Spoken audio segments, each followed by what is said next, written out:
Hello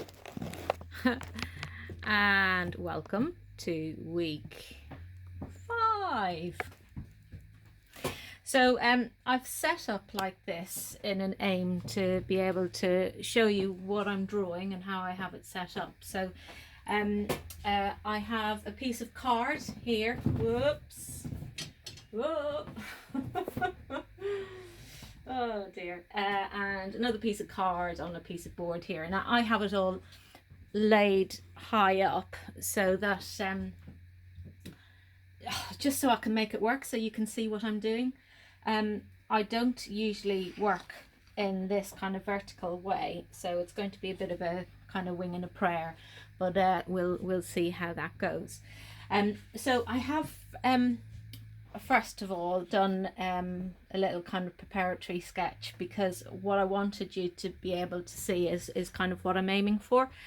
So we've got dark on dark. Last week we had light on light, and this is a really fabulous exercise from last week's and this week's to really look at how light falls on something, because our mind kind of predicts what things are going to look like. And in actual fact, if we treat something like that is as straightforward as, you know, a rectangular box and a lid, if we treat that in the same expectations that we have as a landscape, then that's the best way to think about it. Because when you're looking at a landscape, if you're drawing that, then you're never expecting it to be a particular way.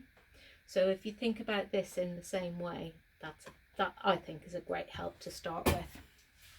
Okay, apologies for, oh no, it's finished now. The kiln was on, it's just switched off, so that's good.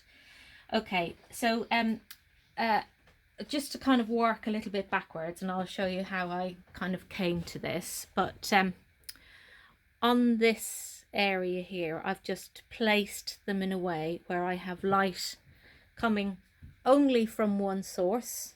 Where's my finger? There it is. It's only coming from that direction. Oh, actually, if I was to put the blinds down, you'll have absolutely no light coming from that side at all whatsoever. Let's see how that looks, even a little bit stronger. That's good. So what we're looking at is shade, light and dark. Now I have this line here because I really like something that intersects a drawing and makes it more interesting, because it helps to give depth to something. You can imagine if that wasn't there and if it was just on a table, it puts it very much, well, the aspect is more flat rather than with a depth to it. So let's just put that aside and we'll come back to how I started that. I'm at a slightly different angle again, and from where I am, I'm probably about 1.5 feet taller than where the camera is angled at the moment.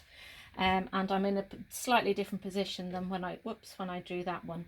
So I'm just going to kind of approach it in the same way as I did last week. So we've got, I'm wanting this to be bang in the center on here. And I'm also not wanting it to be a little tiny thing. I want it to be a decent size on there. So my first point of call is I'm just going to look at this kind of rectangle here and look at the lines on it, and just going to put that in there. And that's going to be what I do everything else off. Make sure I get that angle in correct. So that's my first line. So my second thing is I'm looking at this background, the line where the base and the back meet. And I would say that from where I am, that is literally halfway through. So I'm just going to bring a line there. Now I'm not going to bring it all the way through here, but I'm just going to take it to there because I know I want to put the rest of the box in there. But that just gives me somewhere to kind of put things. So I'm just going to look at this rectangular box first of all. Now, one of the things that you'll find useful is you have this is your reference line. So you'll see these two lines are perpendicular, right? Perpendicular to it. Then if you start looking at other angles, you can see the relation of that line to this line and to that line. So what you're doing is you're building up a kind of history of evidence of where things are, and that means that you don't get lost as easily as if you just try to kind of be more vague, I suppose. This would be a kind of mechanism that I would use when I'm drawing, so that I'm referencing one thing off another, and going from there. Okay, so I've got that in there. I'm also looking at the line there, just going up like that, and from there like that. And I'll know that, remember when we were doing ellipses, whatever was on the top is the same on the bottom. I'll go through that again when I do this piece down here. So I've got that there, and I'm looking at the size, making sure I don't make it too long there, bringing that line straight down, and this will mimic what's happening there as well, so that you get that exactly the same. Now I'm at a bit of an angle because, oh yeah, I can see that's out. I'm because of the way I'm set up, I'd normally be standing straight in front of it, whereas I'm really offside here, so my perspective on it isn't really that easy. So I hope it translates into what I'm doing. I have to kind of keep putting my head over there so I can see what I'm doing. Okay, less of the reasons why I'm not doing it well. Bad workman blames their tools, isn't that it? Okay, so we've got that in, we've got that in there, we've got just going to bring that just a little bit longer to there. Now, so I'm going to start looking at this little top here. I can't tell you how difficult it was. I literally went into every room in the house trying to find something black or something dark, and ended up finding these things. I'm sure I have a black mug with a handle somewhere, but anyway, couldn't find that. So so now what I'm looking at is what we call the negative space. So the thing that where there's nothing in between, because that helps me to gauge how far away that is from there. So I'm just putting that little line there. The next thing I'm going to do is kind of with my, well, what have I got here? You could use a pencil. Where did I put the pencil? Oh, I've used the pencil as a prop for something else. I'm just going to use my paintbrush and put that on there, because now would I just stay steady and see how this works. Yeah, so that is on the same line as that. So what I'm looking at is that the bottom of this is in the same line as that. So I know that the bottom of that little pot is there. Okay, and the last thing I'm going to do is look at where the top of the pot is. And I'm waiting for my new varifocals to arrive. So I'm struggling with looking over the glasses and through the glasses. So the top of that little pot, I would say, is about here. Now, when we were talking about ellipses, which is what you call the opening at the top of a vessel, we were talking about, hang on, I'll just be quiet and just draw this in.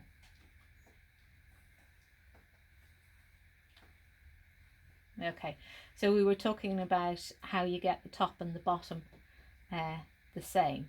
I'm just going to draw it in, but I will show you the line, which was the device that I used last time. Okay, so that's just in nice and light. But do you remember I did this last time? And the idea is that if it's, I just got another bit of paper. I have to go round. Here we go. That on an ellipse, that if you have a bit like that and a bit like that, yeah, that's going to be wrong. So it's always that if that's your midline, that whatever the top looks like, the bottom looks like as well. And that's how you get it the same. Okay, so yeah, it's just if you're ever struggling and you think, oh, I've got the top, but I just can't get that bottom bit, it just looks wrong, then that's how you do it. Okay, so just what else am I doing? Looking at this, and it is more difficult to see dark on dark. There is no doubt about it. I would suggest starting earlier in the day so that your light is good.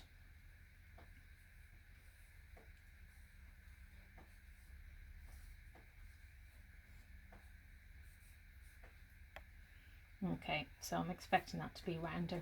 Okay, so I'm just kind of roughly in, but what I want to do is to think about now where all the really light and the really dark bits are. So what I'm going to do is areas where I think are particularly dark, I'm just going to kind of block them in. You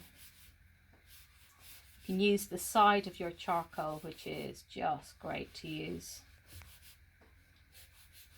You can do this with pencil or with charcoal, same as we did last week.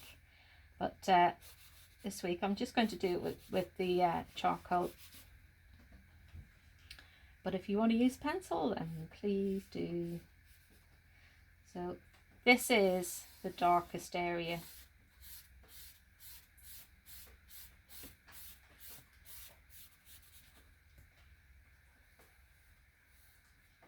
Okay. Next, it's pretty light on top.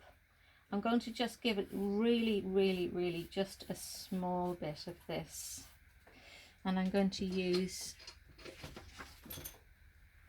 this little thing.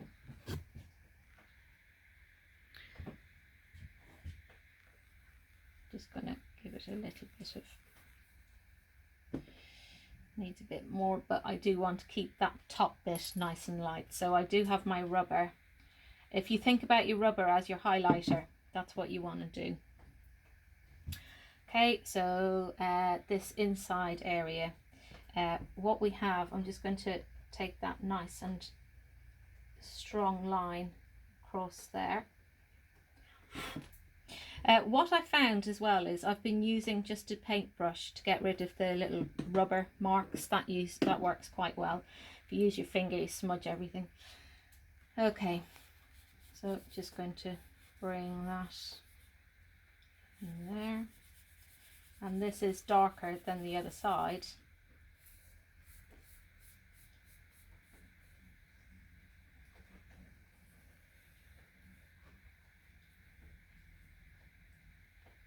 And I've just got this tiny little white line which I can see on there, so I'm just kind of keeping that, honouring that little line because it's showing where the light is sitting on there.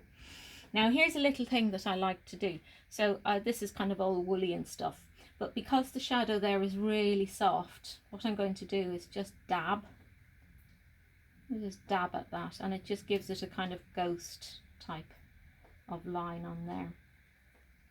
Okay, now on this box it's light there, but it's even darker behind. So what I can do is give it some real darkness behind there,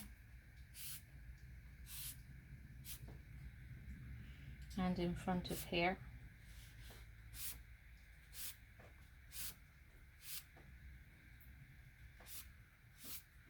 And already it's starting to kind of work its way forward. Work its way forward, what does that mean? What I mean is it's showing itself to the foreground rather than being in the background.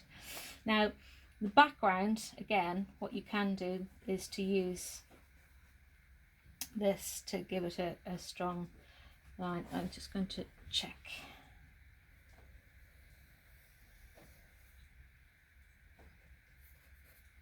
There we go.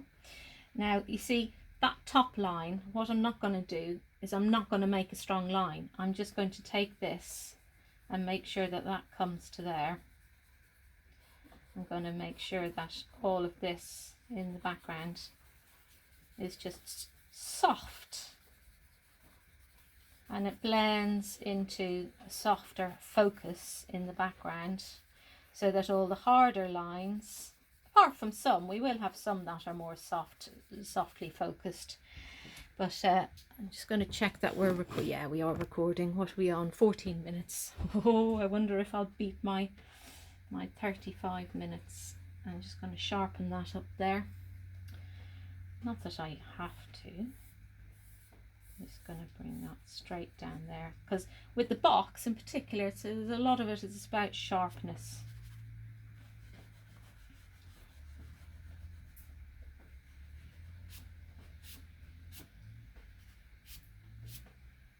Okay, bring that across there as well, and bring that up to there so it doesn't look odd. Okay, so that looks coming together for me, so I'm happy. Now I'm just going to start to look at this here.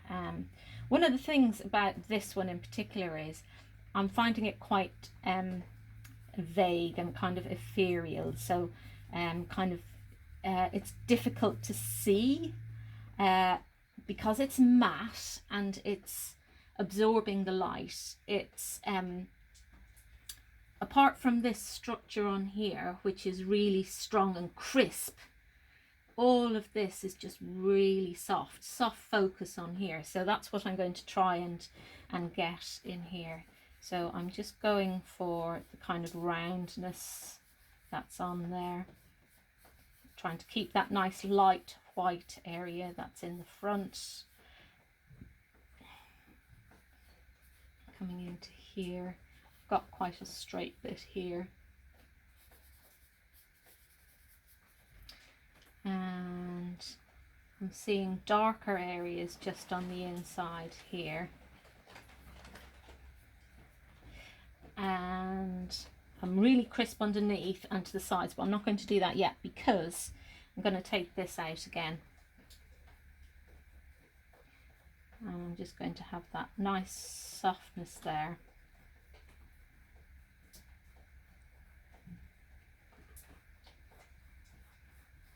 I don't really want lines in this because it really does feel very, very soft. And a bit on the inside there.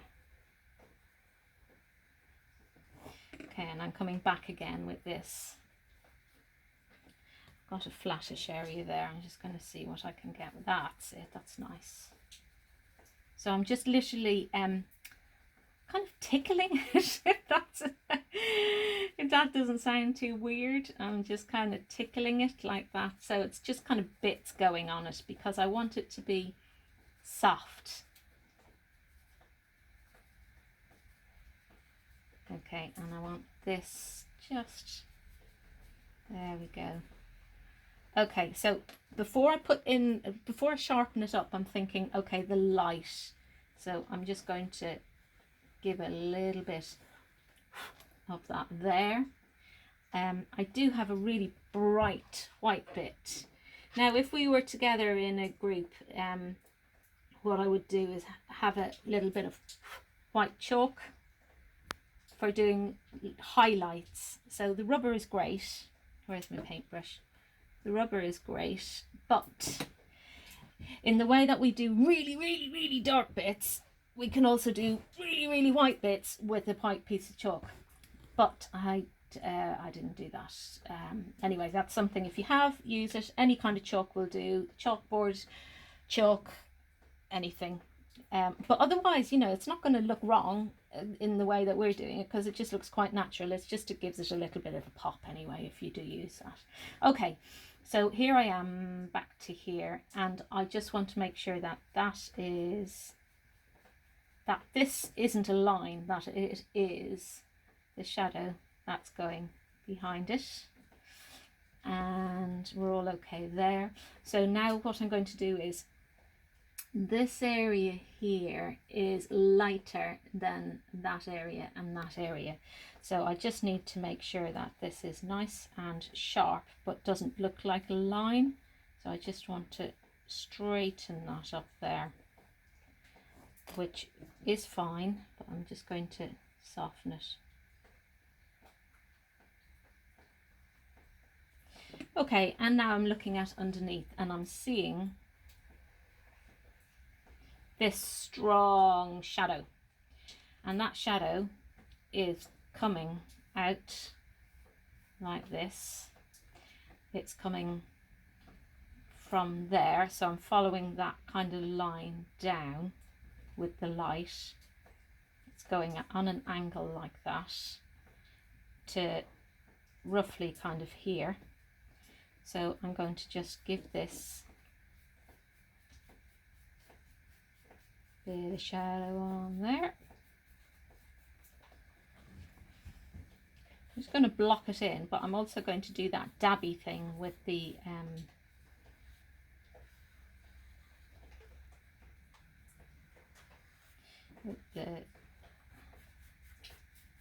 earbud or cotton bud.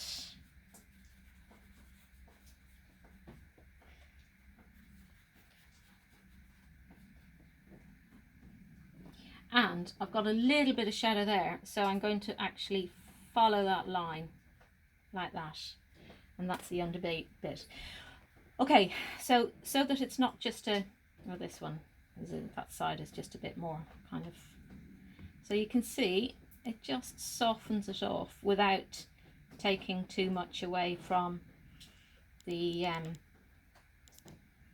density of the darkness. It just kind of ghosts those shadows down there. So the other thing I'm going to do is I'm just going to give a little bit of shade, a little bit like that, just on there, because I don't want it white. I don't want it too light. The other thing that you can do is on another piece like this, is if you make a little dark patch, yeah, and then dab that in there, then what you can do with that is use that to darken an area. So it's almost like a kind of painting brush, so that you're not using the hard element of the stick on there. Oh, and I've just blurred that a little bit, so I'm just going to come back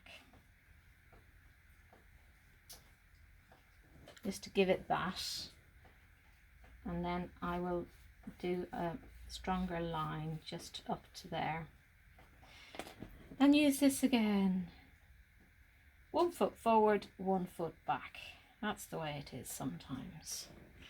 Okay, there we go. Now another thing that I'm noticing is that the back of this is darker than the base. Yeah, so I need to bear that in mind when I start to work that forward, but I'm just kind of banking that in the back of my head.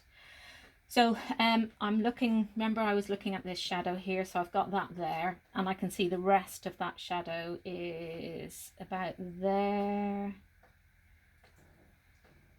Yeah, right from there into there, and that's really dark.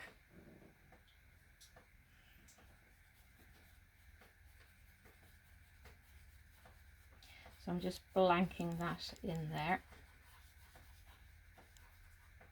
And what I do know is that it is darker than that pot.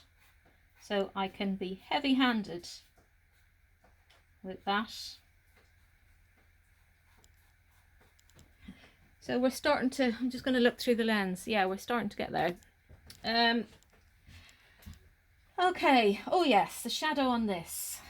Okay, so I am looking at, I'm watching with my eyes and I'm drawing it. So I'm not even looking at the paper, I'm just looking at this. And now I'm looking at behind here where I can see, oh yeah, that's it. So I was just thinking in the back of my mind, well, why is the shadow not coming from there? And it's because the box is slightly rotated, so the shadow is actually coming from the bit that's behind. So that's interesting. You know, sometimes you look at things and you assume, like I was talking about the landscape, you assume that it's going to be how you expect it to be, but no, the shadow is coming from further behind, and it's coming almost parallel but slightly off to this back line. There's an kind of, you intuitively want to make it come like that, but you've got to just kind of keep an eye on what you're looking at. So it's kind of coming straight across like that. Okay, and we can see that that's all really, really dark. So I'm bringing that all the way up to there. I can't actually see, well, I can very, very vaguely, the line between the two, and that is just a little bit of a shadow that's underneath. Okay, so I've put this in, but obviously I've got loads of white on here. So I'm going to take one of these, and just to give it, I'm going to just put my hand behind so that I'm getting a bit of purchase on the surface here. I want a flat side. So if you do, there, that's better. You see the way I'm getting a nice kind of full swathe of charcoal on there. That's what I want. And I want a bit in here, not a huge amount. That's it. So that gives me something that's quite natural from that. And if you're like, oh, starting to do it and you're like, oh no, I'm only getting bits, I'm only getting it like that, yeah, what you do is have this nice and flat and just rub it on there for a little while, and then you'll see that it'll go flat. Okie dokie. So back to this fella here. Going to give that a little rub there, and doing exactly what it did with the other one, giving it a nice kind of diffused light on there. And I'm going to go in darker again with the shadow.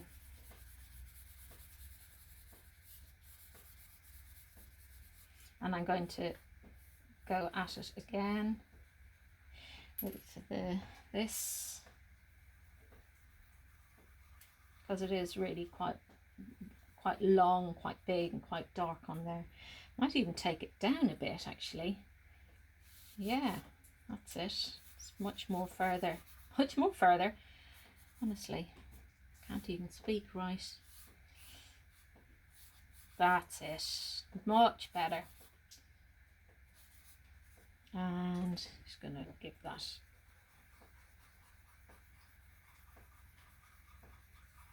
Okay, that's going well. Now, so I need that little sharp line there because it'll show me where it's grounded on there. And it's not drawing a line, that's the thing. You know how I'm talking about the light and the dark, that you don't have a line because it's where the light meets the dark. And I know I've got a line here, but that is because there is a teeny sliver of darkness just underneath there. And it's coming right out and just meeting into that square there. Okay, what else? What else do I need on here? This is looking a little bit light in comparison. Now I can see what I need here. So I'm looking at this thinking, okay, that's light and this is a bit vague, and this is definitely darker than this area here. So again, I'm just going to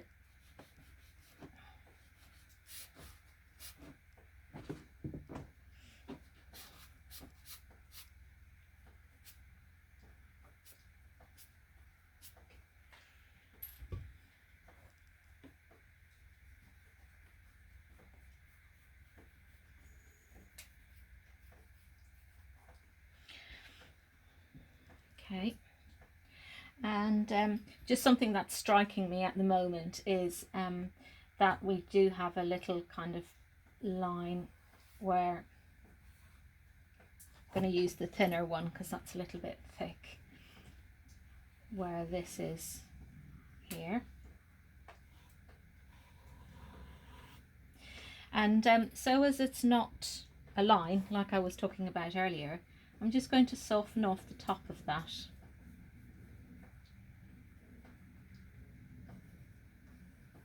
But I will go at it again if I feel that some of it is a bit smooth. And I'm also going to give it a little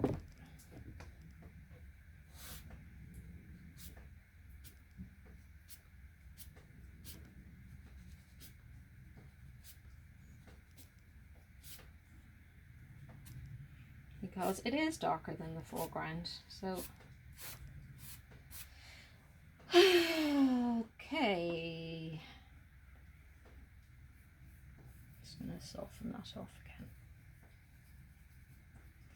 And I'm going to go back and just highlight a couple of those little bits because I do like the way it gives a little sharpness to the background. Okie dokes. So anything else? Yes, we need a bit more sharpness along here.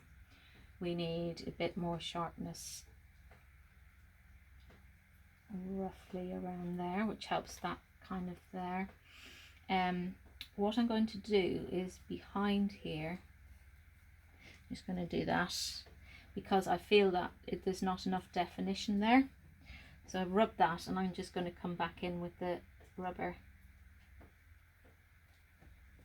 There we go, that looks good. Okay, what about here? I'm just going to make sure that I bring background to that edge. And I'm going to just crisp this up a little bit.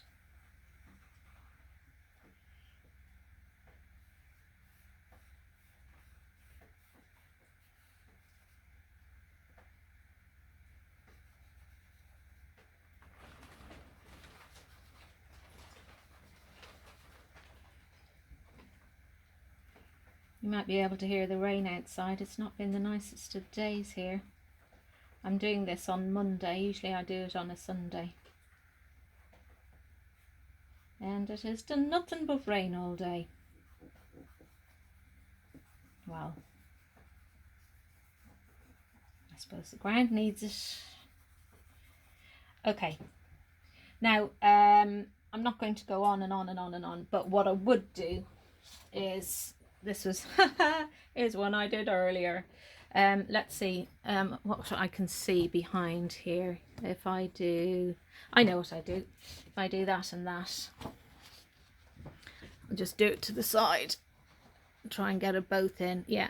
So the only difference really is that I have spent a little bit more time on the bottom one, and that the areas, some areas are darker, and it's just about being as mindful as you can really of getting as much detail in there as possible. So let's see, I'll leave that there, and I'm just going to bring this up just to show you this bit here. Reminds me of Father Ted, Near and Far Away, when he's looking at a little cow in his hand and it's like near and far away. Anyway, that's just me. So yeah, obviously depending on where you put it, you're going to get a lot more light, you know. So yeah, you can just position things as and when you want, as and how you want them. Okay, so I'll turn it the other way. Oh no, I can't once I've started a video. So yeah, I'll just say goodbye and thank you very much for joining me, and I'll see you all soon. Bye bye.